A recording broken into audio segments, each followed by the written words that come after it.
Ladies and gentlemen, welcome back to the show. It is Jay-Do of the Banking Bros. And Jesse. And Jesse of Durham Talents. And Sean King of Legacy Life. We're all here, ladies and gentlemen, coaches at the Cash Compound, helping you crack the code to cash flow. We're having a cash flow conversation with you this afternoon.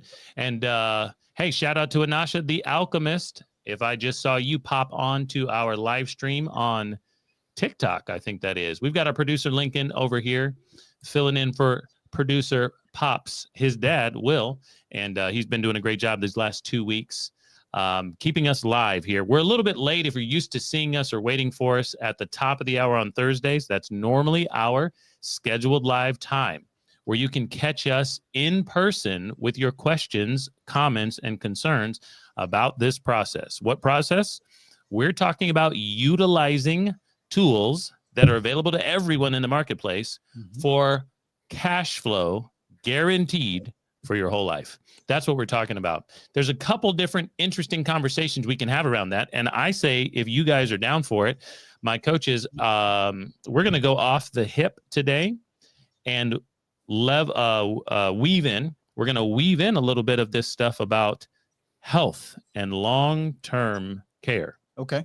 I think that's going to be a great conversation because one of our favorites over at one of our carrier partners was just able to talk to us, and we went long. It was such a great conversation, plus the technical difficulties that we're always experiencing, and it's a great thing that's on our mind right now.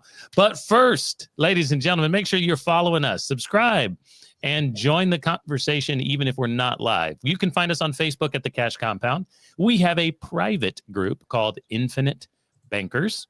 And if you're looking for me and my brother on our social platforms, hit us up at The Banking Bros.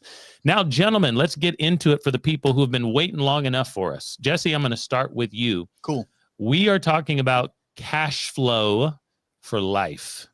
First off, help us understand that, because the mindset of most Americans probably is nest egg. I hear that quite often. So just make sure we're on the same page about this idea. I mentioned long-term care. I mentioned healthcare. What this is all about is cash flow, isn't it? Yes. So no matter where you're starting at, we teach people to save and spend at the same time. So whatever cash flow you experience in life now, from your career, from your investments, if you're already at that stage of life, passive income, whatever the case may be, you own a business, you run a business, whatever the case may be. If you're making $10 an hour, $10,000 an hour, we suggest that the foundation be that you save and spend at the same time, meaning that you protect yours, that you compound yours, that you maintain access to capital by spending somebody else's. So we're always going to want to be able to do that even later in life. Passive income, we're still going to want to experience cash flow. Now, Sean, you've had this legacy life and annuity idea in your bio on your website since day one of coming and joining the party with us. Can you explain, for a person like me, prior to being in this industry and educating and helping other people, I would not have known what an annuity was. Is an annuity, legacy life, what Jesse said, any of those things, are they answering the question that most people really want to know? Is it about cash flow? Yes, sir. So that is exactly what you should be looking at an annuity for. The idea is you want to create a guaranteed floor of income, which we walk you through that process, help you understand what that floor might be. But I think the best way to tie to an annuity to something that people already know about is Social Security. It's the biggest annuity. Everybody's already got it. It's that guaranteed money that's going to be coming in. Rain, shine, president, war, doesn't matter. You're getting this guaranteed amount, monthly, yearly, whatever basis. And that's what an annuity is for. It's not for building massive wealth. It's not for doing all these things. It's for giving you a guaranteed income for life, much like Social Security does. So again, depending on what your goals are, that could be a great avenue to create that floor of lifetime income. Remember, ladies and gentlemen, Sean introduced it well. We want to make it a point every time that we're live or if you find us in the chats on any of our social platforms, that we are available for that conversation. Remember, Sean said he's ready to help you figure out those numbers. And that's what we do. It's a free consultation at the Cash Compound to get in touch one-on-one with one of the coaches. Maybe it's one-on-two because, hey, this whole plan that I want needs to include my plus one, my spouse, my significant other. We want to have that conversation with you. So, Jesse, are you available? Are you taking calls this week? Yes, taking calls this week. Had calls earlier today, and even family calls. I've been on a lot of family calls recently where I've been speaking with 3 generations at once, which is that's a beautiful thing, isn't it? It's very cool, isn't it? We get excited about weird stuff, ladies and gentlemen. But when it comes to cash flow, we can help you be excited because we want to make sure that the curtain is unveiled, right? The man behind the mask, if it's the Wicked Wizard of Oz or whatever he is these days. What is everybody singing these songs? The Wizard of Oz, the Wonderful Wizard of Oz, the Wicked Wizard. I was like, right? Okay. The Wonderful Wizard of Oz. We want to make sure that we pull back that curtain so you can see what's going on. We are talking about guarantees. We're talking about cash flow. We're even talking about tax efficiency 9 times out of 10 as well with whatever you've got going on. Sean, here's our question now. Our topic of the day, long-term care, is on our minds. We are talking about cash flow in those categories. Sean, I want you to break these things down. When you get of that age, in most cases, long-term care is a physical issue where you cannot transfer, as they might say, from the bed to the chair or the walker. Toileting is what it's called officially, but using the bathroom, driving, eating, seeing, all those types of things. Here's what I have. Here's my question, though. When we're talking about long-term care, because some of those things are cognitive functions. So let's throw in Alzheimer's, Parkinson's, and things like that. As those things come into many people's lives, here's the question that I want to know. Do you think that people are prepared for these things? And I want you to break them down for us. Are they prepared for the inflation between now and then? Are they prepared for cash flow to never run out? Because many people are doing the nest egg approach. Those are 2. Are they prepared for the cost that, well, I guess that's kind of I'll say that's inflation. The cost, no, I'm sorry. That is separate. The cost of the healthcare required. Inflation is a different thing, right? We got to eat at that point. And maybe there's one more. Are they prepared for knowing today how long they're going to live or need this? All 4 of those things. Why don't you take at least 2 of them? Jesse will take the 2 that are left over. You can take your favorites. We'll put the harder ones on him. Take 2 of those 4. Are people prepared for these things? When we talk about long-term care, we are talking about the need of having healthcare style support for your life. Are people prepared for those questions? So the most direct answer, just to answer that very first question, is no. No, they are not. Let's tackle inflation first. So what we always like to compare is the candy bar scenario. How many candy bars could you purchase today with $1 versus what you could purchase 20 years ago with $1? It's a far cry for a difference. The only thing that I can think of off the top of my head that's gotten cheaper over the years is big screen TVs. There you go. Everything else is getting more expensive, especially the cost of care. As you get older, it's going to cost more to care for you. So we want to open the conversation about tackling things that you can handle now while you're paying pennies versus in the future where you're going to have to pay, I'm not just going to say dollars, but lots of dollars. So as far as inflation goes, you guys, this is something that needs to be addressed right now because it's only getting more expensive. And once you understand it, you'll know you're getting an incredible deal for pennies that'll cost you dollars later on. Now, Sean, I heard you sneak into it, so I'm going to force the second topic on you. Okay. We've got inflation. We understand that. And I'll tell you right now, the gas station on the corner from our studio office, they're selling caramellos. I remember those, right? I was looking for a Fifth Avenue. But it was $2.29. Before 6th. There you go. My man. All right. So you mentioned the healthcare costs. So I'm going to force that second one on you. Inflation in the general marketplace, the devaluation of the dollar. Bingo. We got it. Very important. Lots of people have a hard time, including myself, trying to predict what prices will be in the future. But you also mentioned the price of healthcare. So I'm going to force that one on you. how much does living in a home or having a nurse come to the house take care of you, having a family member not work now but take care of you and yours? How much does healthcare cost? How long are people needing this type of long-term care? So there's definitely variations, but Michelle, the lady that broke it down to us, did a great job. Obviously, it's going to vary by state. She's like, if you're living in a coastal place, California, Florida, one of these places, it's going to be more expensive. If you're living in one of those middle states, Nebraska, Kansas, those other places in the middle, probably a little bit less. But it's way more than you imagine. Right. So there is variations from adult daycare to being in a facility to actually having someone you love and care about take care of you in the home. And just like you mentioned, Jadu, if we're not just leaving somebody in a chair watching the news, which is probably killing them faster, but we're talking about, 5, 10, could be, upwards of $15,000 a month, right, that you have to come up with out of your own pocket if you don't have something in place.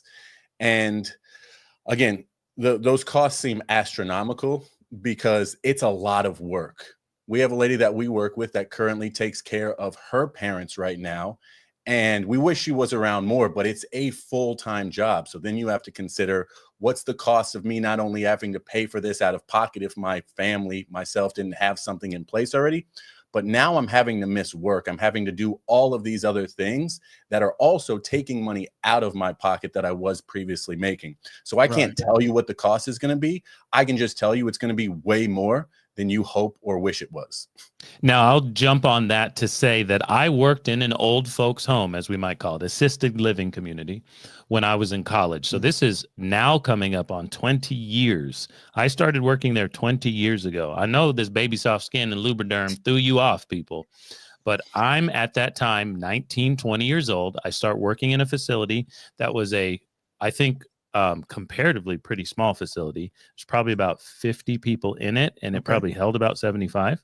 And it's right here in my town, Greenville, South Carolina. And at that time, this is 2004, so literally 21 years ago. I started working there over Christmas break, so something about 20 years ago, 19 years ago, 21 years ago, something like that. And you share a room, right? There's a lot of joint bed, used to have wards in hospitals and mental institutions. And now you got these facilities with, maybe you're sharing a room, and maybe that's cool. You got somebody to chat with and talk to, but this is not private. That's more expensive. The cost at that time blew my mind. You got to remember, 20 years ago, us who were working, hourly jobs, I mean, they're paying us like $8 an hour. You know what I'm saying? Really? Wow. Yeah. That was a good. Yeah, that's high for 20 years ago. I honestly, I think that's what it was in there. So I work, and there was no admin on the weekend. So I just worked the weekend. And so I could work the front desk, take the calls, wheel people into lunch, things like that. Like I said, it wasn't a large facility. So it was 50 people or something at the time. Here's what it blew my mind. And nowadays I'm like, this is normal. But 20 years ago, when I looked at the rate sheet, when people would call in to see different size rooms and all that, and it was $5,000 a month. Okay. Blew my mind. Sure. Blew my mind. Sure. I mean, I'm in college. I probably made $15,000 a year because you could make money in the summer. Blew my mind that's how much that stuff cost. 20 years later, cost of healthcare and all these things. Well, hey, congratulations to everybody who had some sort of political victory today. I heard RFK Jr.'s in. So I don't know. Hallelujah. But maybe the prices are going down. I don't know. Gotta get So that here we go. voice. All right. So here we got two more categories that I brought up here. I'm trying to come off memory from things I've read and experienced. Jesse, longevity. Right. Longevity. All right. So how about that RFK doing pull-ups and chin-ups, and me and Sean know things about squats. We could be doing that for our longevity. Hold on. Jadu doesn't know things about squats. Look at these thunder thighs, baby. Chocolate thunder right here. Okay. Maybe not. What are we talking about? Twix. Twizzler, Twix. Okay, there's veiny like some Twix, but that's a whole different podcast. Okay, here we go, Jesse. The question now is third and fourth category. Sean wrote them down. Help me out, Sean. Longevity. Are people prepared for that? Or do they understand that? Generally, do you think? And what was the fourth category, Sean? So I'm going to list them all. We had inflation, we had cash flow, meaning your nest egg, Oh, we had cash flow. cost of health care, and then we Yeah. had Longevity. Yeah. longevity. Okay, very good. So the people who have money maybe piled away in a savings vehicle, a CD vehicle, or a qualified plan, and longevity, do you think they're prepared for what is needed, long-term care? Right. Here's some things that stick out to me. The baby boomers, 10,000 people a day, essentially for the next 20 years or so, are hitting that time of life where this long-term care is going to be needed. Maybe they have pensions, maybe they have qualified plans and these types of things. Traditionally, what we see happen is when somebody hits that stage in life, one scenario, and it's very common, is that all these things that they have accumulated get spent down to nothing. So they don't have those assets anymore, which doesn't bode well for the legacy of the next generation that is trying to take care of this generation, right? And folks are living longer. These costs are going up. Like all of this stuff's happening at the same time. At the same time. Wow. So folks are living longer, which means as they spend down and then they don't have these things, then they don't have a cash flow, then they don't have assets, but then they still need the care. And then these family members that Sean was talking about earlier, they're not able to work the same amounts. And so it's a multifaceted dilemma. Yeah. Right. Oh, for sure. But I think, so I want to reiterate the solution again is we would say is cash flow. When you could have guaranteed cash flow to offset all these different things, to be able to accommodate for that family member that may be taking care of you, or to accommodate for the facilities and the need and the care that you have with guaranteed products from life insurance companies. I love it. So we are talking about a specific type of product for long-term care that can be used for your needs on a monthly basis for life. Mm-hmm. That's what we're talking about. So Jesse said it really, really well. And one way we were posed today, question to think about this was, what would you have to do with your money that you're making now or accumulating? Or where would you have to put it for it to actually kick off that type of income? And that's a strange word to use here, but we need to pay the bills to the healthcare facility, the skilled nursing facility, the family member. We need to pay them with cash. Yes. So where would you have to store money for it to kick off monthly income like that? Yep.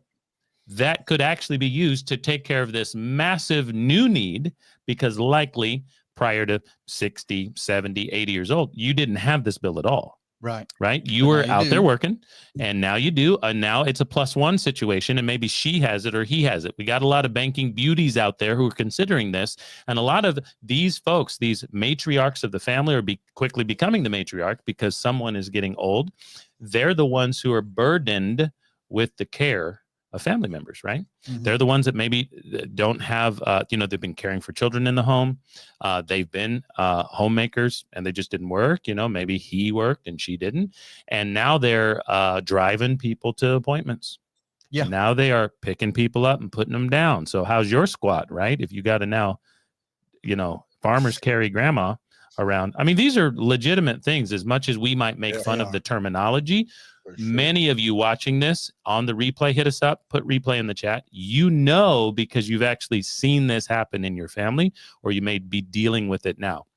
Sean, question for you here. Recently, you've started to consider this type of product and education around the products for your generation of parents here. So tell us what's going on, and how do you have that conversation with a family member that you're concerned that they may not be prepared or understand what the needs might be. And you're like, look, I don't know if I want to be having to wipe my mom or dad should that issue arise. How do you have those conversations?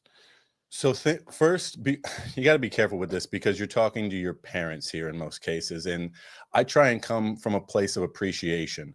As a parent, a very new parent, but I know all that it took. Actually, I'm going to take that back. I don't know all that it took. I know some that it took, a very sliver right now with a 1-year-old, of what it took to raise me to where I'm at right now. Unlimited time, energy, and effort. And I want to give that back to them in as many ways as I possibly can. But what I know they don't want to happen is for me to lose my life, like lose my actual life with my wife and my son and my future family because I'm taking care of them. And so if we set those ground rules and just kind of have that conversation around, I want to do as much with you guys right now as possible while you're healthy and everything.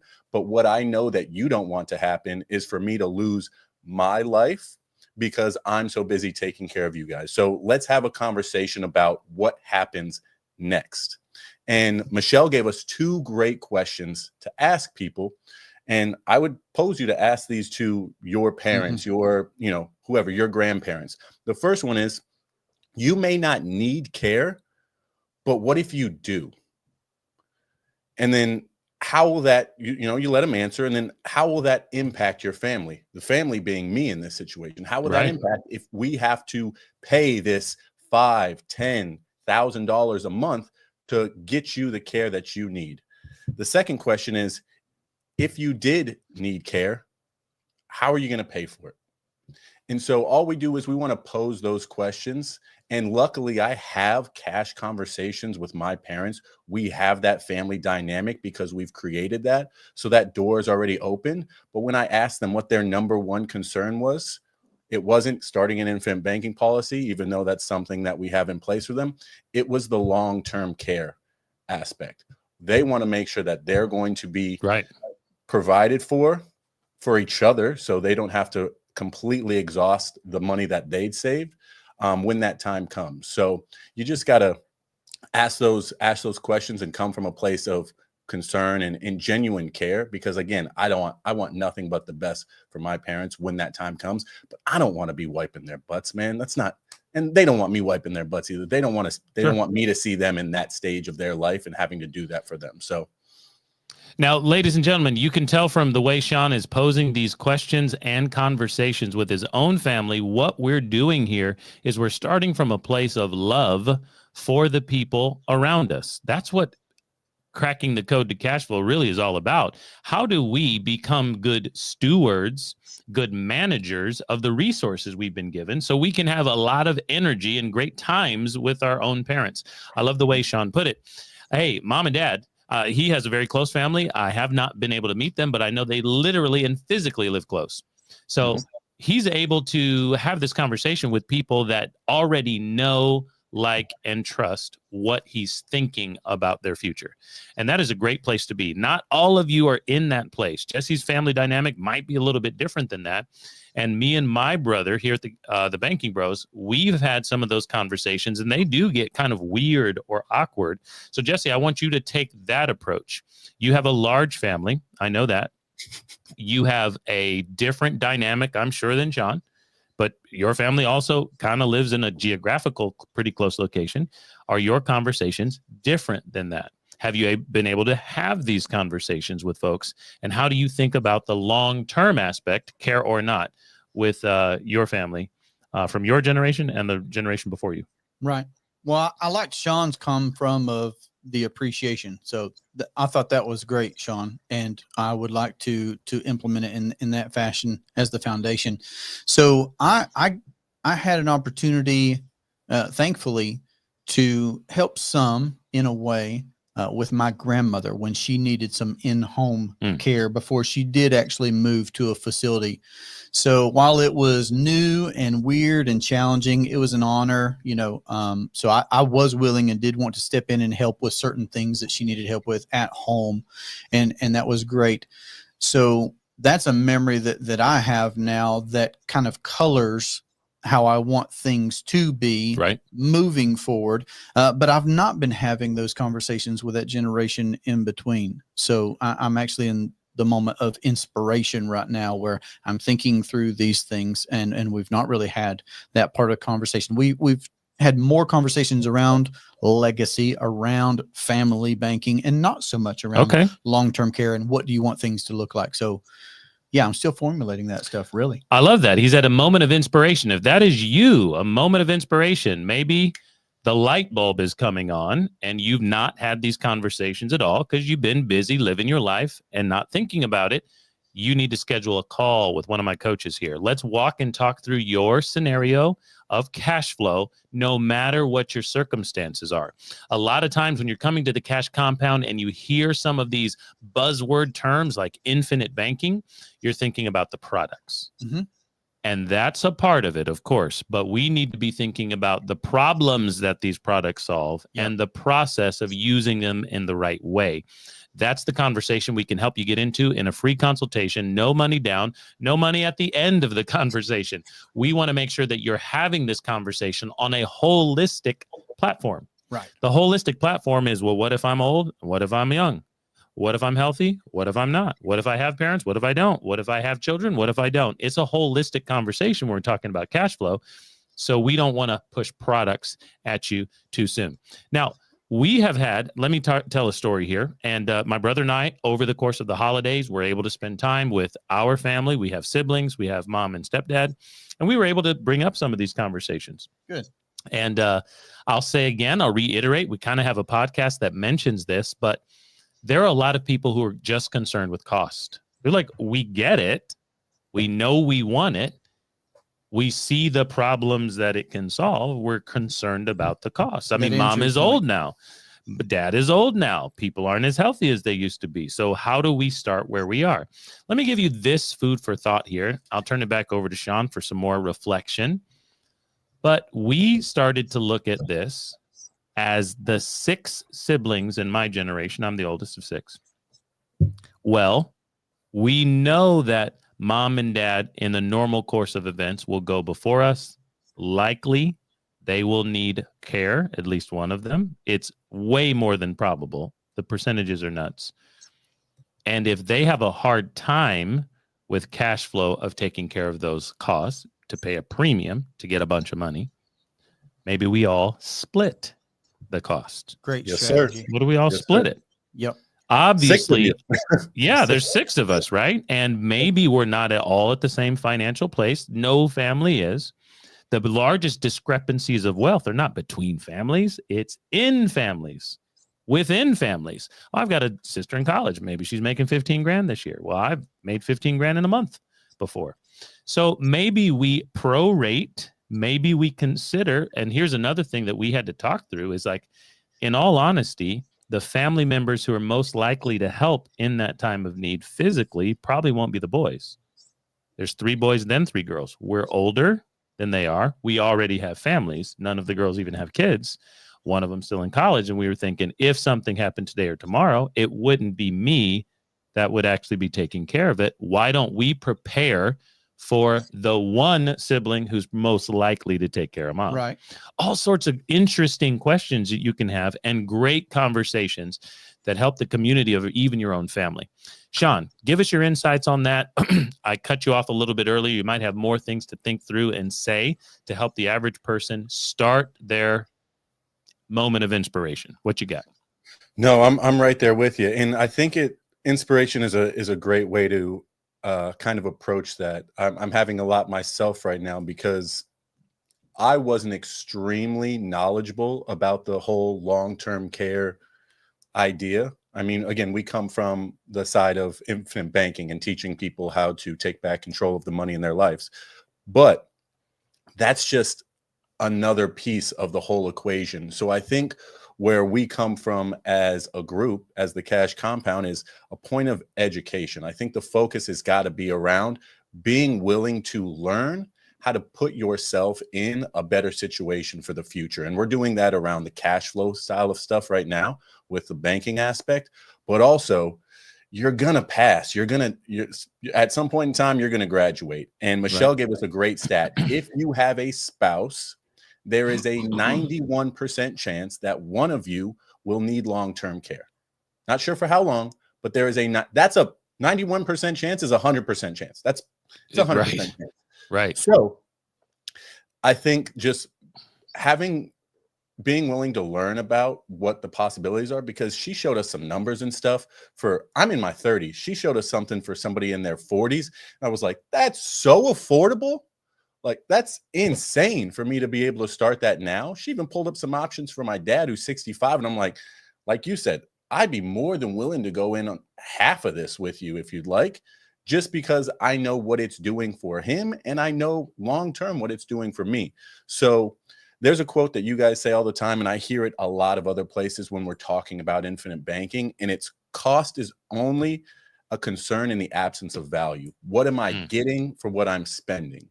And I think with this, once you understand how long-term care works, and it's not that old style of long-term care where, much like some of these annuities out there that people are concerned about, if I pay and I don't end up using it, or I die too soon or something, like I'm not going to get my value out of it. No, this company that we work with specifically with this style of thing has brought in a new product that is absolutely incredible.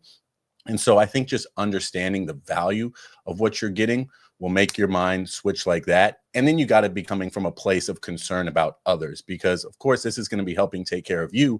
But really, if you don't do anything, where's that money coming from? It's got to come from somewhere. And that somewhere is going to be your family, most likely. And I know that most people don't want to put that burden on their family. So, you know. Yeah, thanks, Sean. Really good stuff. Now, Jesse, Sean started to bring up our carrier partners and these insurance companies. A lot of people do not understand the products that come from insurance companies. They do not promote, they do not commercialize their products the same way that most of our savings and investment accounts do. There are a lot of commercials for these other qualified plans, and there's a lot more talk about those styles of money depositories that are investments. Help the average person and remind them here. Sometimes we've got to break it down, I think, for a beginner. Most of the people who are listening to us, if you're joining us on our platforms, they don't have these products yet, any of them that we might talk about for cash flow. And many of the reasons for that is they don't understand what insurance companies guarantee and what they provide. Remind us how, if these things are possible, cash flow in life and death and sickness and health, rich or poor, I didn't realize that insurance companies did that. So you just said the key word, and I'll underscore it because Sean referenced it as well, and it's guarantees. So the beauty of banking style policies or long-term care style policies is that they are policies, and we get these policies, which is just a contract between us and these mutual life insurance companies. So a mutual life insurance company is what we're going to use for all of the above, right? Because we're inherently part owners of that company, which is a beautiful position to be in. Ownership, great. I have that with my banking style policies. I can have that with long-term care. I could have it with annuities if we go back to annuities, like Sean brought up as well. Right. So we're using mutual life insurance companies because we can have ownership there, which is one great point. And these companies are private companies. So yeah, they might not have the same advertising, which is, again, why we're showing up here and talking about our family conversations and educating our clients and prospective clients on, hey, you should be having these conversations. You should be looking into these things of, you know, becoming your own banker and providing for long-term care and all this kind of. So I love that we're facilitating this. But at the end of the day, we're going to use these mutual life insurance companies that offer these guaranteed products. So again, just underscoring one thing that Sean said, what if I don't need long-term care? I mean, if 9 out of 10 times a couple, a spouse, okay, is going to need long-term care, it's virtually 100%. But even if you were that exception, at the end of the day, we're using whole life insurance as the foundation of this type of a policy, and it can have a guaranteed legacy piece, which is the death benefit at the end of the day. So it just checks all the boxes. That needs to be emphasized, because if you are familiar with long-term care insurance from most companies for the last 20, 30 years, it did not have that legacy piece. Right. It was the if. This particular company that we love to work with and is able to give us education and walk and talk us through on how to talk about it in the marketplace to people who need these cares. They have their chassis of long-term care or monthly payouts for your healthcare costs, forever income. They have it built on a whole life chassis. What that means and how that's different from what you may have seen other places is that if it is not needed, you and yours do not need to collect those dollars. It automatically pays out death benefit to your family after that homegoing service, as I always like to say. So when you graduate on to the next life, there will be a death benefit. You didn't use it or lose it. It's going to pass on because it was built on a whole life policy chassis. Many, many companies over the course of the last few years, there's been plenty of people, including a great reference point and friend of ours, Chris Noggle. His grandmother, he was raised by his mom, loves the women in his family. He's got a beautiful wife, beautiful mother, got a daughter, all those people. He's been thinking about this, financial advisor for the last 20 years, and he had a long-term care policy on his grandmother. When his grandmother died, he was like, we're getting one on mom. His mom is still with us, but it was not built from this company. No death benefit legacy. So if you don't use it, you lose it.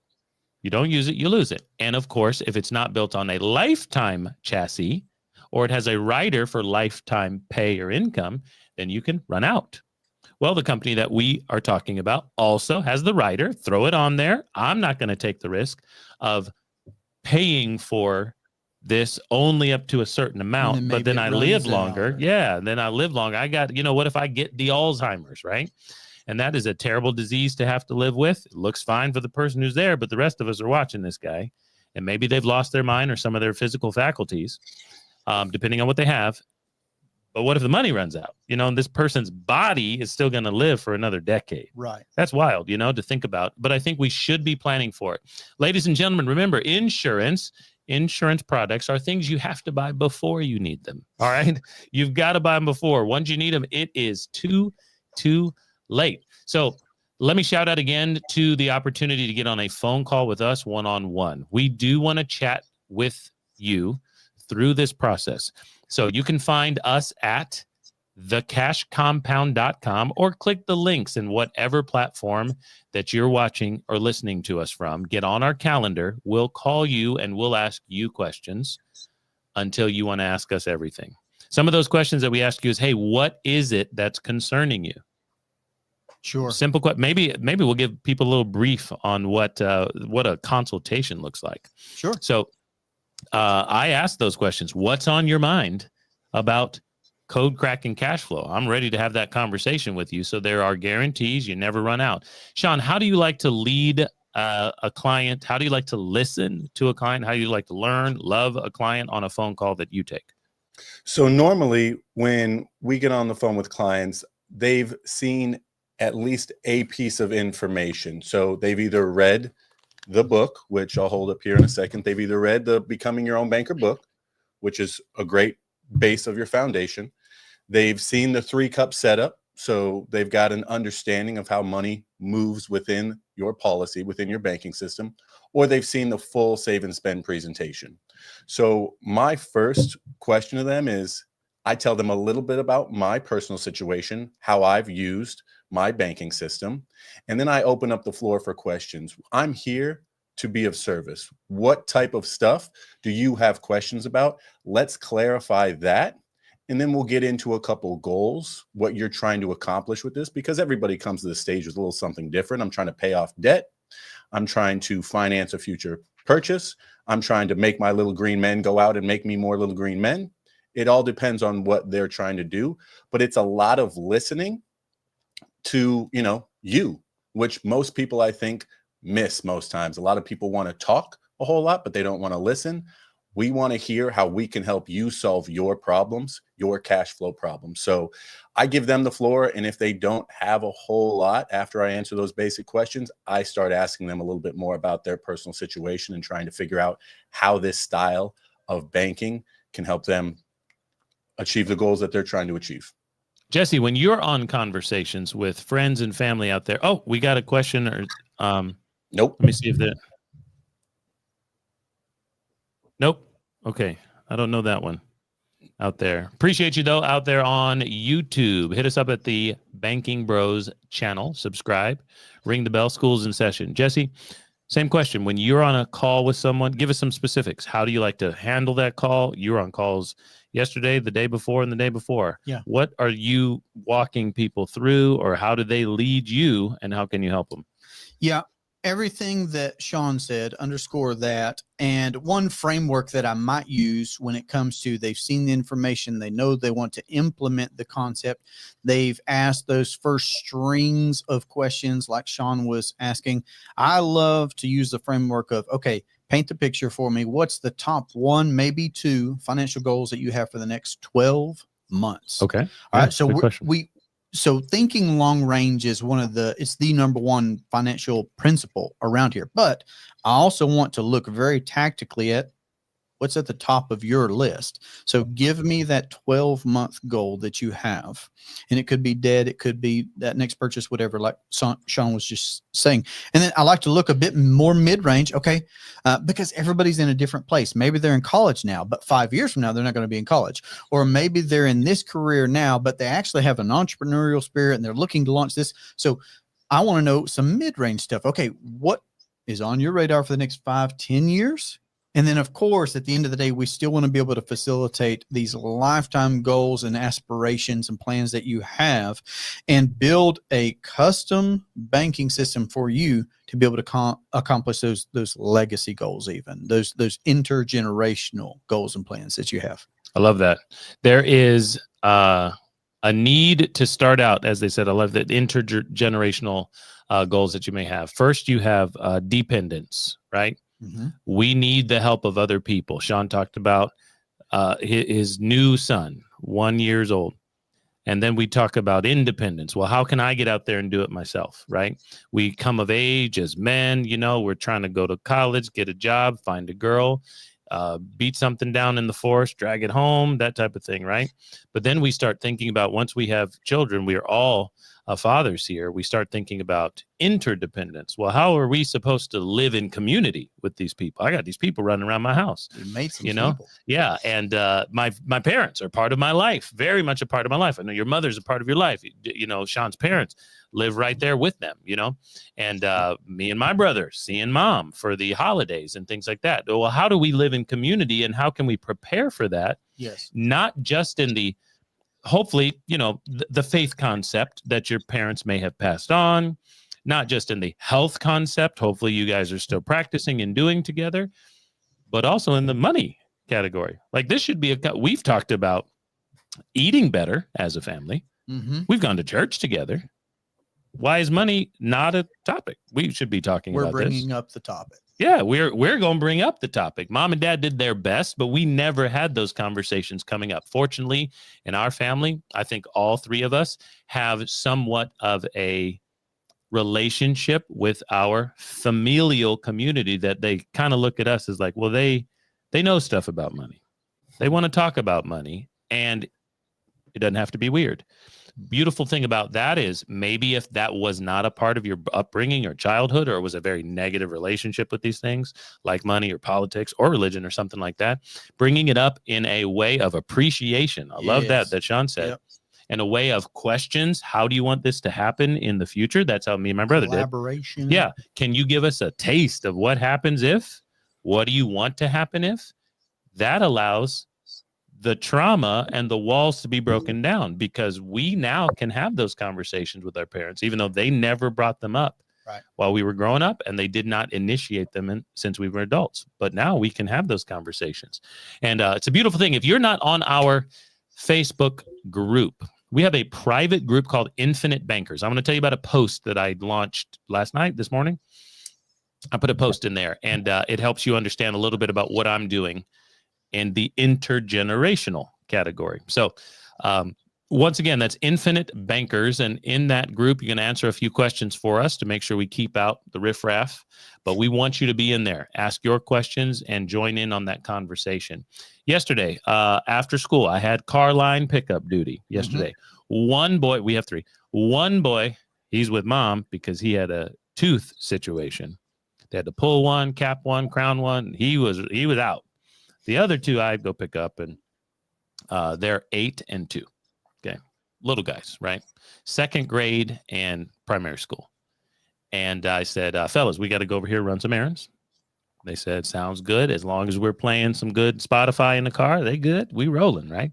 So we go over to the lawyer's office. There's an attorney, and we had a closing where we had lent money to a friend in a private money deal 2 years ago from our banking policies. Remember, these Love are it. liquid cash values that we can get to, and they send us money. We lent that to a buddy, wanted to buy his, build his dream home on the lake. So he had a lot. Ends up not turning out to be the plan over 2 years. So he sells the lot to someone else who probably wants to build their dream home on the lake. Now, my 8-year-old asks, hey, what are we going to go do? You know, he's trying to figure out if we're going to go to Target, get some new Beyblades. Okay. Whatever. Beyblades. Yeah, everybody Okay. keeps talking about these Okay. Beyblades, right? Okay. Yeah. All right, Yeah. and all this Not stuff. there yet. Everybody, all these Not there kids. yet. Oh, goodness, yeah. It's coming. So I know it's a long story. I'm just trying to lead you into it because this is a normal part of our life. So we go around the corner next to the grocery store. I'm trying to figure out which building is. Oh, it's next to our grocery store right here. We walk into the lawyer's office. He's asking, what are we doing here? I was like, well, we have to sign some paperwork. And he was like, well, what is it for? Well, you know, we sold some money. That's literally what I said. I've asked my sons before, the 8-year-old and the 5-year-old, what I do at the cash compound. And they told me, you sell money. And when they told that to me, probably a year ago, I thought, isn't that cute? I'm just going to use it. Yeah, isn't that cute? Yeah, absolutely. That's exactly what we did. Yeah. We sold this guy money. Yeah. We gave him money to fund his dream. His dream changed. He gave someone else the opportunity to have their dream. They gave him money in exchange for that. They considered that a good deal. Both of them considered themselves winners. One person wants the money. The other person wants the land. And then he returned our money. Yep. Plus the money that it cost. We sold some money, man. Win, Let's win, go. win. Yes. Who didn't win? And your son winning. And my by son having that won conversation by having the with- conversation with yes. me. It's an intergenerational conversation we can have now. Does he think about the implications of that in the way that we didn't have those conversations? So we think about the implications of maybe learning this in, you know, in our 20s and 30s. No, he's 8. He just is hoping that he can use my phone when we're in the lawyer's office to play this tank battle game Right, on my maybe phone. when you leave, he could get the new Beyblade. Yeah, 100%. But I had him take a picture. I said, I'm sitting there with the lawyer. It's a good She, picture. she He did a presents good the job. papers. She's notarizing, you know, 2 or 3 things to sign. Got a big check right there. And I said, hey, Judah is his name. Take a pic. Grab a pic. Then this lady smiles. She, you know, okay. She smiles. The lawyer, he takes a pic of us, and I post it on our Facebook group just so we can prove to you that we're regular people having So an good. intergenerational cash flow conversation, even with an 8-year-old. He doesn't understand anything about internal rate of returns and cash value growth day over day, after month, year after year.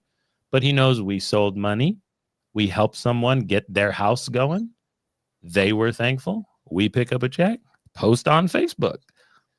You know, all these great things happening. I So love it. Not just the words of theory, but he's living it out Yeah. with you, the experience of it. ladies and Yeah, gentlemen, if too, you're not real able to have those conversations with your kids, call us. We'll help you. Go ahead, Sean. So I think the goal for everybody, and obviously for you guys, and you can talk about this for just a second, but it's for each following generation to do better than the last. I know my parents want me to do better than they did. I know I want my son to do better than we're doing. But at some point in time, we all know life is hard. You got to be willing to ask for help, and nothing is going to change through your generations if you're not the one with enough courage to ask for help. And that's what we're offering, is just that education, because we can't make you do anything. We can't make you get long-term care for your family. We can't make you start a banking policy. But what we can do is we can offer you the education that it takes to make those changes and start implementing for them for yourself. But people who don't end up asking don't end up ever changing anything. So again, we always come from a place of education. We just want to help you understand how to make that next generation in a better position than you currently are. My boys have picked up the scripture, Sean.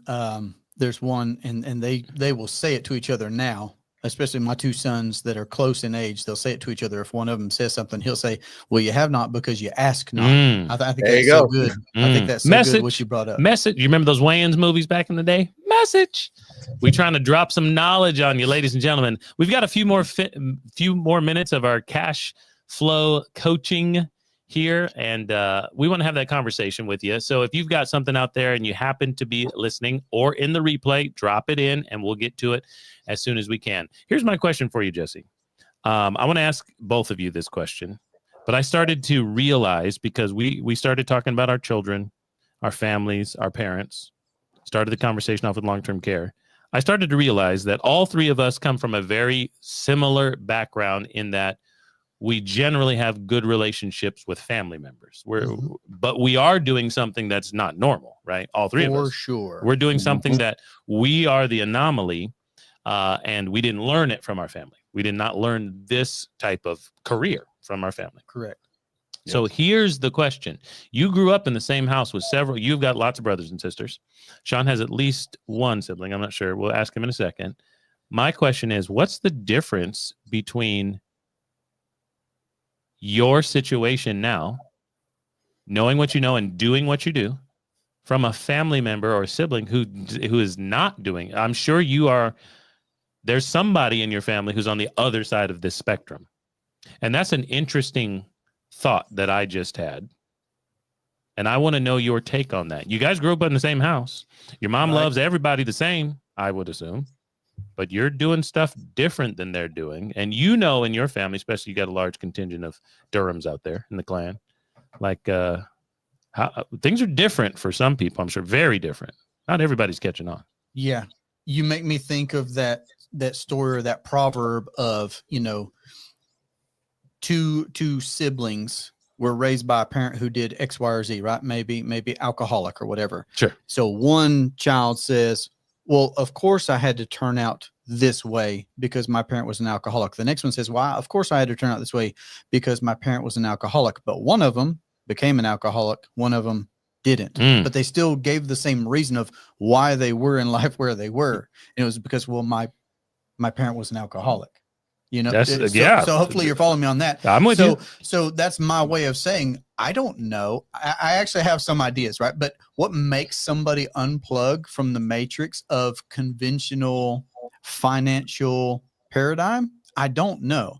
And yet some things I do know are, I was struck by this idea of becoming your own banker or creating your own private family banking system just at a moment in life where I was open-minded. Yeah. What made me open-minded? Timing. Probably a series of circumstances where it struck me at the right time. Yeah, right place at the right time, but everything touches everything. The neck bone is connected to the backbone because I did this and met this person and read this book.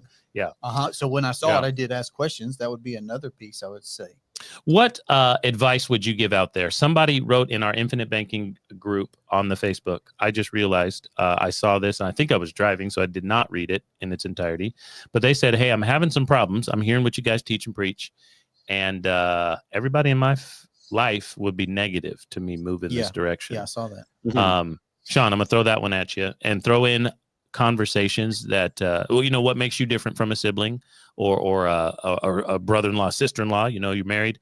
You grew up in the same town, family, house, and how would you give us a little advice as well, maybe on the end as a kicker for someone who's like, I like what's going on here, but this is unconventional. Yeah. And it's going to rock the boat. Yeah. In my house. It is going to rock the boat. I don't know what type of relationship you have with your siblings, your parents, but there's I'm going to call it, I'm going to go back, a 91% chance that it's going to rock the boat. So I have a very great relationship with my sister. I only have one sibling, my older sister. She's about just a little under 2 years older than me. We've had a great relationship our entire life after we got past the point where she would beat me up as a kid all the time. Right. So she took a completely different path. She's very book smart. She went to school, got her kinesiology degree, got her master's, and then went back, got her nursing degree, and now she's a traveling nurse. So she's extremely intelligent. She's married, husband's in special forces in the Army. So they do well financially, but there were never conversations around money with her, just like there weren't really with our parents with us. But because we have such a great relationship and we talk all the time and now we live close together, she's always been open to the things that I've been doing. And I've taken a very strange route to get to where I am.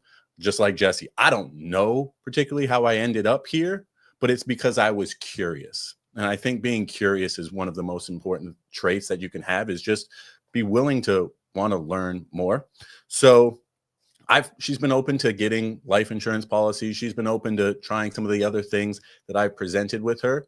But then you bring my parents into the situation, and I think they've seen me fail, of course, lots of times. They've seen me succeed at things, but I think the best advice that I can give to people who are trying to present this to their family is you got to provide them with proof that it's working.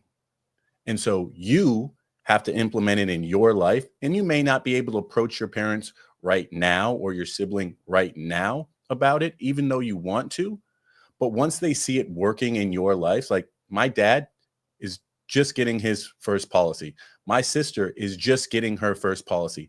I've been doing this for a little while, but I didn't have real proof that it was working, because those people know you the best, and they're going to know you whatever way they know you. They knew me as Sean, the guy that's always had these random jobs and traveled all over the world. Great. He knows a lot about traveling. I'll come to him about that. But what does he know about money?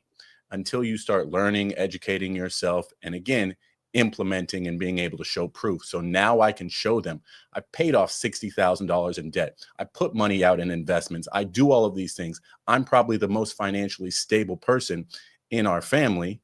And it's because I've taken the time to do these things. So if you want to talk to your parents, your siblings, other people you care about, put in a little time, energy, and effort into your own situation and show them that it works.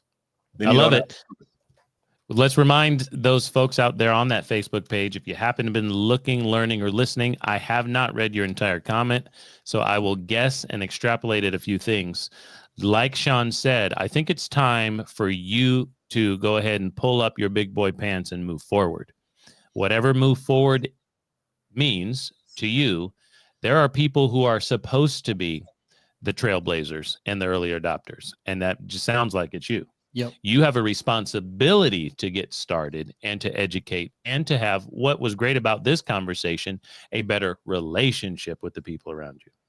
If you can have a better relationship with the people around you through your own effort, then it's going to change everything. The good book says stuff on that as well. But if they continue to be who they are and they don't want to move forward, they only want to go 2x while you're going 10x, over time, there's probably going to be a change of mindset from you and going, well, I probably can't be around them as much. As for me in my house. There we go, right? But there is an opportunity for you here, I think. And I took that opportunity because I, like these guys, how in the world did I get here? But I was curious, I was interested, and I was broke, so I was mad. So you got to throw that in there with me for sure. I was broke and I was mad. So I wanted code cracking cash flow in my life. Ladies and gentlemen, that's our hour. We're going to go back around one more time so you know where to find these guys specifically if you're not at The Banking Bros on YouTube or The Cash Compound on Facebook. Jesse, where can we find you for more conversations about code cracking cash flow? Right. All the social medias, Jesse W. Durham or DurhamTalents.com. Sean. Yep. My YouTube is Legacy Life, just like it says in my name here. And then all other social media platforms are Legacy Life and Retirement. Ladies and gentlemen, we will be back in 2 weeks making that big fat statement and announcement. We have some traveling that normally happens around the office with just enough people at just the right times. That next Thursday will not be live, but you can always find our content or our starter kit 101 for a foundational conversation and long form video where you can take notes and pick your time for that cash consultation at this web address, saveandspendsystem.com. We'll catch you next time. Peace. You are now tuned to The Banking Bros. Said we couldn't make it, drink or settle, this the life we chose. Gave a lot of game, we never got a lot of things. Bow your head and say the prayer, we taught you how to be the bank.